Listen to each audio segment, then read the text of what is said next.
गांव का नाम हरिपुर, जहां चारों ओर हरियाली फैली हुई थी।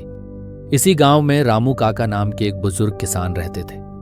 रामू काका की कहानी मिट्टी से शुरू होती है और मिट्टी पर ही खत्म होती है। गांव के लोग उन्हें मिट्टी के जानकार कहते थे। रामू काका का जीवन खेतों में ही बीता था। वे हमेशा कहते थे, मिट्टी में जान होती है, यह हमारी माँ है।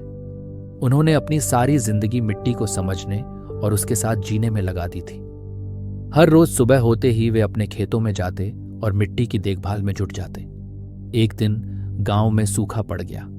फसलें सूखने लगीं और किसान हताश हो गए। खेतों की हरियाली जैसे कहीं खो गई थी। लेकिन रामू काका ने हार नहीं मानी। उन्होंने सोचा कि अगर मिट्टी को सही तरीके से संभाला जाए तो सूखे से भी निपटा जा सकता है। रामू काका ने गांव के बच्चों को इकट्ठा किया और उन्हें मिट्टी के बारे में सिखाना शुरू किया। उन्होंने बच्चों को बताया कि मिट्टी को नियमित रूप से हल चलाकर हवा देनी चाहिए और जैविक खाद जैसे गोबर की खाद या कंपोस्ट डालनी चाहिए, जिससे मिट्टी की उर्वरता बढ़ती है। रामू काका ने समझाया कि पानी का सही तरीके से उपयोग करना चाहिए, जैसे फसलों को जरूरत के हिसाब से पानी देना और ड्रिप इरिगेशन का उपयोग करना। साथ ही बारिश के पानी को तालाब या कुंड में संचित करना चाहिए।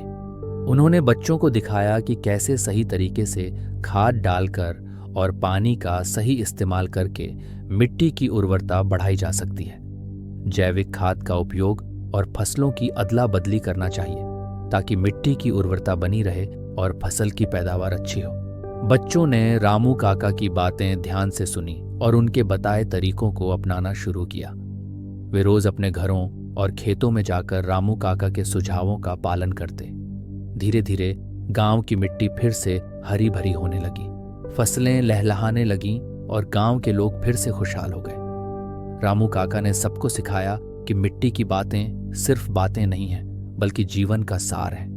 उन्होंने दिखाया कि कैसे सही देखभाल और प्यार से मिट्टी को पुनर्जीवित किया जा सकता है। उनकी मेहनत और ज्ञान से हरिपुर फिर से हरा भरा हो गया। गांव के लोग हमेशा रामू काका की मिट्टी की बातें याद रखते और उनका सम्मान करते। उन्होंने समझ लिया था कि मिट्टी का महत्व कितना अधिक है और उसे बचाने के लिए क्या क्या करना चाहिए। इस तरह रामू काका ने अपनी मिट्टी की बातों से गांव को न सिर्फ सूखे से बचाया, बल्कि आने वाली पीढ़ियों को भी मिट्टी के महत्व का पाठ पढ़ाया।